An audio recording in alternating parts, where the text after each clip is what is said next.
We're here with head coach Sharon Perkins now as the Yellow Jackets getting set to head to Columbus for the weekend. And Coach, busy week. You guys got back real early Monday morning from Vegas and had the home opener last night, and quick turnaround getting set for Columbus. And you worried about the team being tired at all, or think they're ready to go for another weekend? I think it's nice to have the midweek. It was fun to be able to be back in our home here for sure, and get our fans back here. That was an exciting atmosphere there.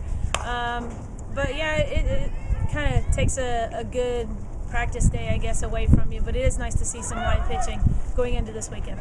Well, knock on wood, but the forecast does look good for this weekend, and we know this tournament's kind of been plagued, and this tournament used to get some great teams, a lot of teams from the West Coast coming, not so much in recent years because of the weather, but it does look like a great weekend coming up. And what do you think you see the future of this tournament and how it's shaping up? It is a pretty good field this year with most of the teams from the South, Midwest, and Northeast. I think there's some definitely competitive teams there. I think the toughest part going into a tournament like this is that you don't really know the other teams that well, but then again, they don't know you that well. So you kind of have to feel it out and figure it out as you go along through the game. Well, you've got an interesting schedule where both Friday and Saturday you've got some big breaks between games, including one that could be about 5 hours on Saturday. And what are you going to have to do as a team to get ready for that and know that you're almost going to have to go through two different warm-ups with different games, and how's the team going to prepare for that? I think it's definitely not the most ideal situation, but maybe it is nice to not have a big 5 or 6 hour or 7 hour block at the field at one time. We get to get away, go eat lunch, get out of the weather or whatever's happening, and take a little break, but then just rewarm back up really quick.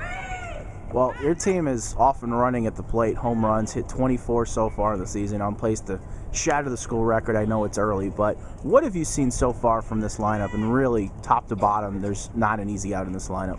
I think they've been doing a good job picking good pitches, knowing what they're looking for, knowing what they had success with, and just going from there. So, yeah, we've seen a lot of power at the plate. It's been exciting to watch.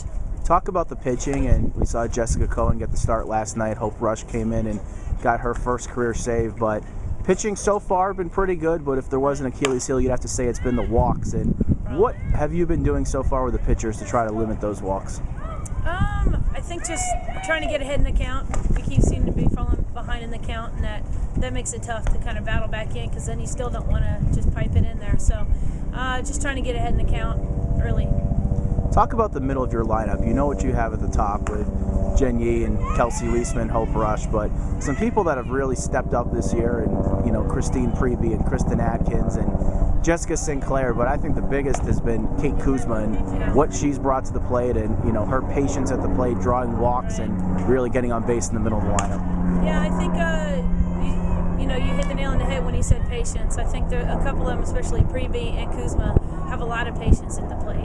They see the ball really well. They know what pitches they're looking for. So they've been really successful in having some good at-bats. Well, thanks, Coach, and good luck this weekend down in Columbus. Thanks.